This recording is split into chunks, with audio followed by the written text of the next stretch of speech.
Jay-Z's origin story is often flattened into a trope, a boy from Marcy who made it. But beneath that surface narrative lies the real architecture, a self-forged archetype of sovereignty, born in the vacuum of absent institutions and paternal silence. This is not a trauma origin tale, it is a schematic. The latchkey child is not just left alone, he is left to decide what protection, value, and attention mean in a world that offers none freely. He becomes the author of his own worth.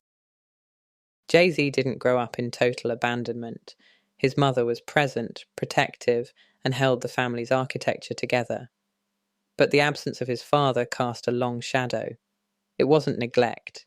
It was a structural absence, one that forced him to confront autonomy early. That vacuum became a silent mentor. He metabolized it into intuition, into strategy, into a lifelong posture of radical independence, masked as cool detachment. He never needed the world to believe in him. He needed only one thing: room. The streets became a training ground, not for crime, but for decoding, watching systems unfold without needing to name them. The project walls became silent observers. The absence of structure became the womb of pattern recognition. This early detachment, emotional, institutional, paternal, created a psychic blueprint of what Fanon called masking, the ability to exist within dominant frameworks while never fully subscribing to them. Erikson framed this as the crisis of identity formation, but Jay-Z transcended crisis by refusing to seek validation within the frameworks that failed him. Instead, he authored a self-concept based on observation, silence, and leverage. Baldwin once said, "You think your pain and your heartbreak are unprecedented in the history of the world, but then you read." Jay-Z didn't read for rescue. He read to build myth. From the start, he was designing sovereignty under duress, an operator forged in the absence of safety, whose detachment would one day be mistaken for poise, and whose mistrust would one day be rebranded as executive control. What we call his rise began in the absence of narrative. A man with no inherited myth, so he built one, and named it Jay-Z, until the name was no longer needed. He didn't dismantle the empire. He studied it. He remained close enough to feel its breath, to learn its thresholds, without ever mistaking access for authorship. Where others demanded entry, he rehearsed sovereignty. Jay-Z's brilliance was not in storming gates, but in understanding the architecture of the gate itself, who built it, who watched it, and what language its hinges responded to. His ascent should not be confused with disruption. It was a form of strategic absorption. What appears as seamless integration was, in fact, a prolonged simulation, an act of socio-cultural mimicry aligned with the legacy codes of institutional capital. Proximity is not inheritance. Yet in systems governed by semiotic cues and symbolic access, proximity can perform inheritance long enough to rewire perception. Network capital, as theorized in the sociology of elite reproduction, teaches us that adjacency itself can be a form of symbolic power, particularly when performed in silence. Jay-Z operated as a semiotic phantom, accruing power not by contesting visibility, but by rehearsing its conditions.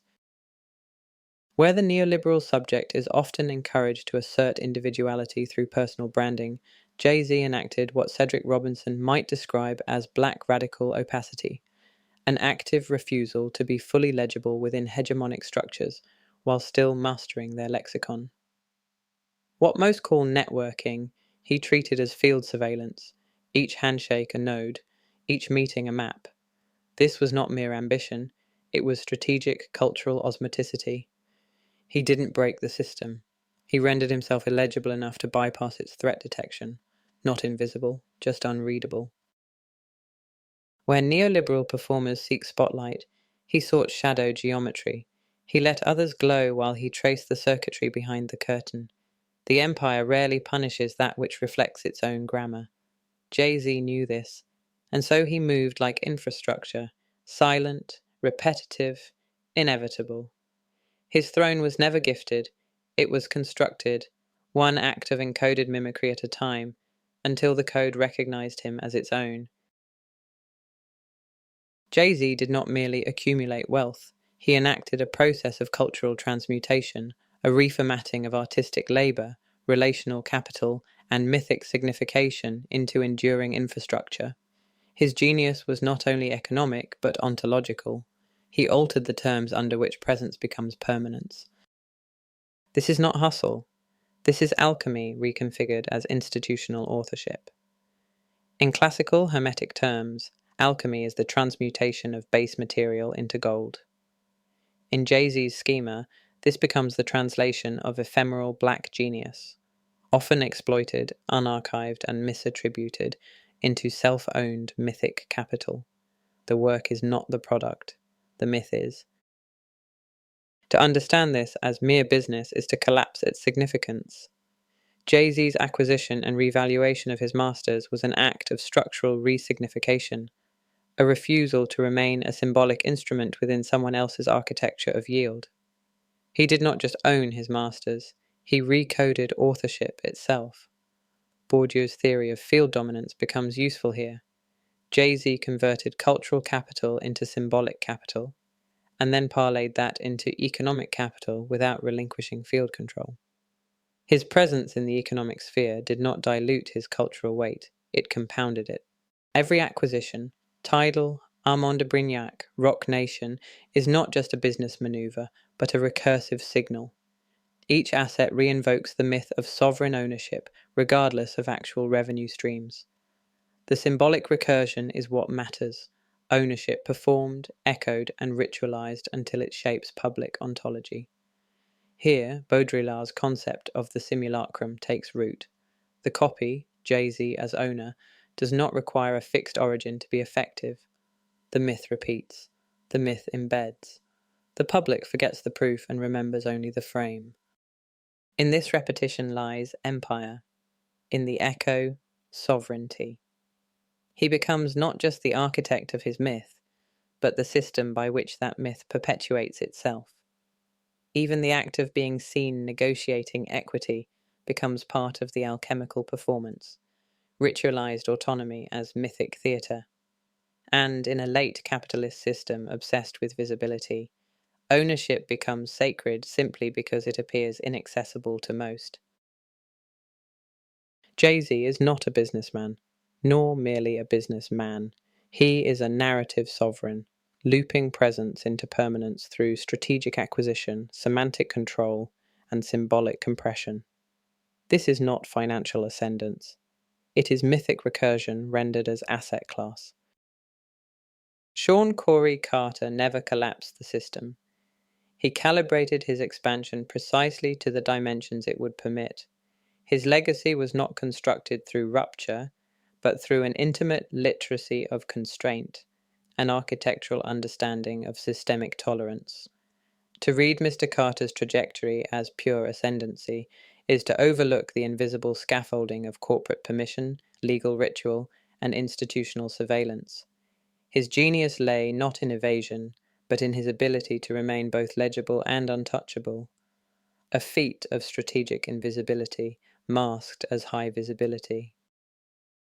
Where traditional revolutionary models center rupture, Mr. Carter chose recursive fluency, to mirror the system's grammar, to embed within its rituals, and to master the semiotics of symbolic compliance without ever surrendering mythic authorship. This is not an act of cowardice, it is an act of containment mastery, the transformation of ceiling into stage, and of legal limitation into choreography. Hannah Arendt, in On Revolution, Chapter 3, warns that modern revolutions often collapse because they pursue freedom without institutional literacy. Mr. Carter inverted this entirely. His strategy was infrastructural, not escape, but embodiment. He understood the language of capital, not just in finance, but in symbolism. Every board seat, every acquisition, every appearance was a semiotic event, a transaction in visibility governed by unspoken thresholds of tolerable power within the terms, defined by institutional precedent. In legal theory, contracts are more than agreements, They are containment devices, tools that ritualize power relations through coded permanence.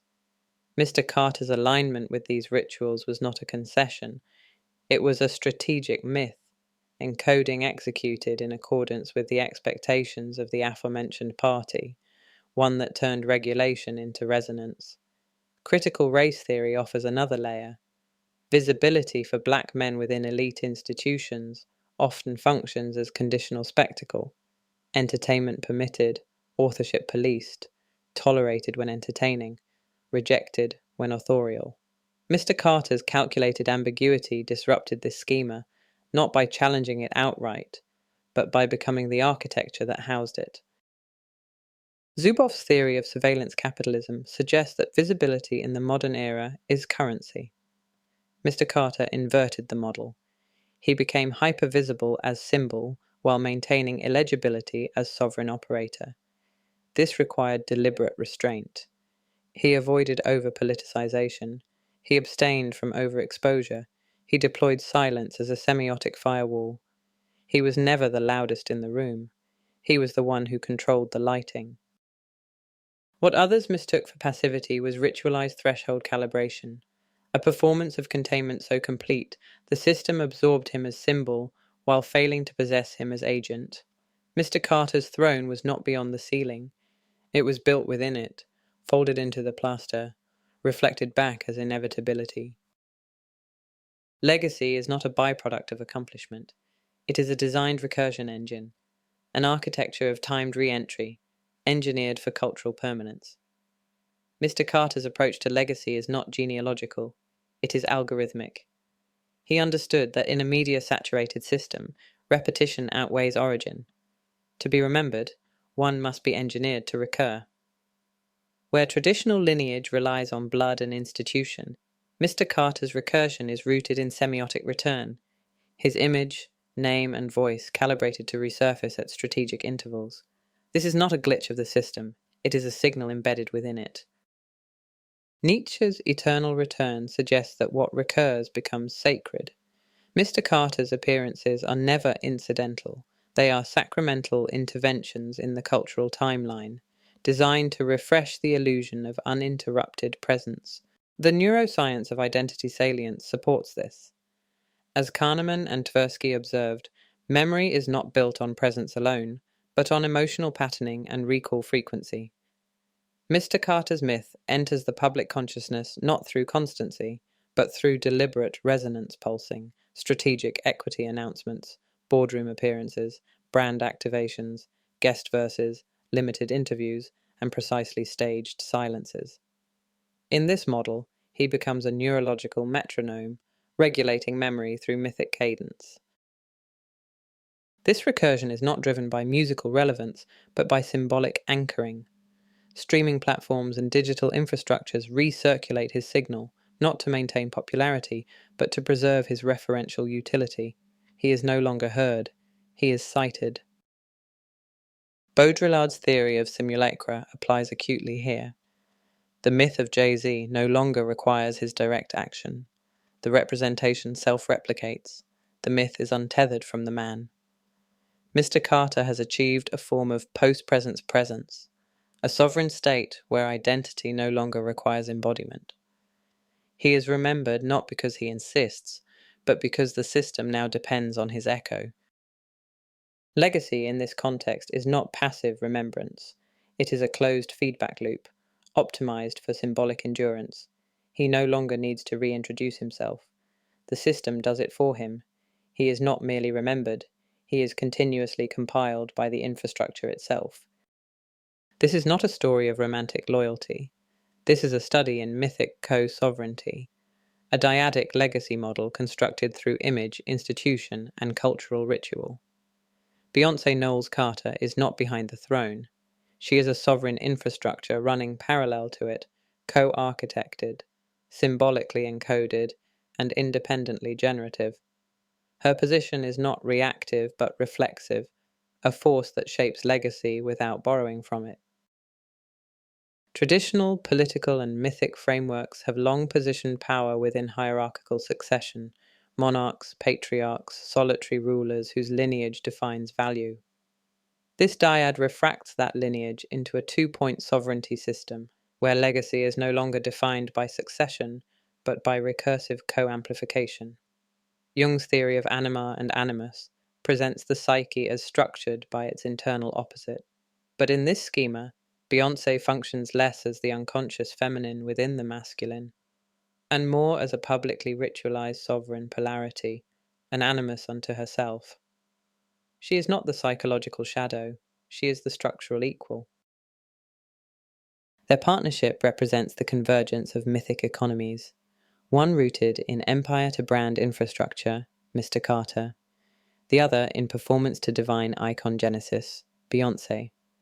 The resulting fusion creates a dual mythic entity that functions across domains: music, fashion, finance, spiritual iconography, gender semiotics, and corporate presence. Their legacy does not mirror, it loops. His symbolic austerity is softened by her embodied iconography. Her abstraction is grounded by his institutional calibration. Together they form a co-rhythmic governance system, ritualized through sync moments, the Grammys as sovereign procession, joint albums as mythic call and response. Their marriage, contractual, ceremonial, and infrastructural, is an algorithm of power management. The relational dyad acts as a stabilizer within a volatile visibility economy. When Beyoncé enters the public frame, she restabilizes Carter's mythic abstraction, grounding it in effective resonance. When he moves toward institutional presence, he extends her image into bureaucratic myth space. Their co-appearance modulates public frequency.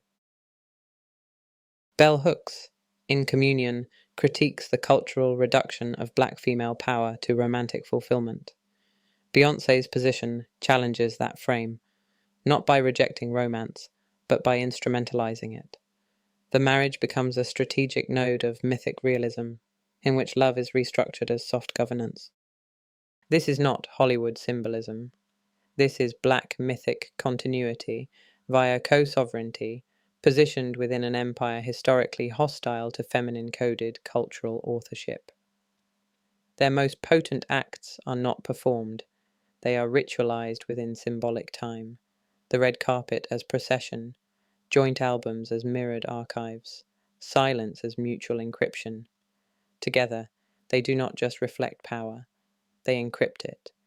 The throne is not a shared seat, it is a dual helix, two codes of legacy spiraling in recursive sovereignty. She is not beside the throne, she is a throne. Sovereigns do not retire, they transmute. Mr. Carter's myth no longer requires proximity to remain operative. He has initiated a form of infrastructural immortality, where presence is outsourced to memory, and legacy is maintained by the very system that once required his direct engagement. This is not an exit in the traditional sense. It is a systemic reabsorption, the moment when the architect vanishes into the structure and the structure itself becomes the myth-bearer. To withdraw from performance while remaining central to financial, institutional, and symbolic operations is a higher-order maneuver. His visibility is no longer tactical. It is ritualized abstinence. His silence functions not as absence, but as an active governance strategy, recalibrating frequency through omission. In legacy architecture, this is the moment of post-embodied authority, when the man is no longer necessary for the myth to persist. The Derridean hauntology becomes applied systems theory. Mr. Carter now exists as a residual operational code, embedded in the institutional, mimetic, and fiscal logic of the industries he once visibly occupied.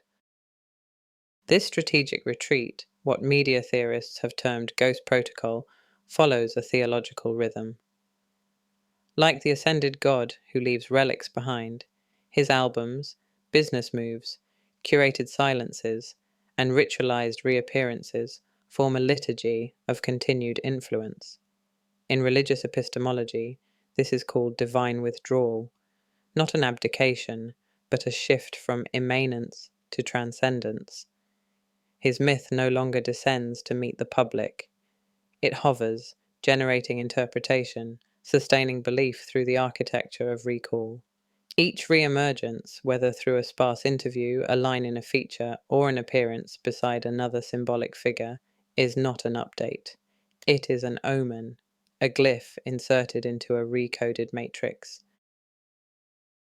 He has become what institutional legacy theorists call a self-reinforcing absence, a figure whose myth gains mass in proportion to his retreat. The less he appears, the more he is encoded. As with monarchs who rule through succession law rather than daily decree, Mr. Carter's myth now persists as ritualized regulation.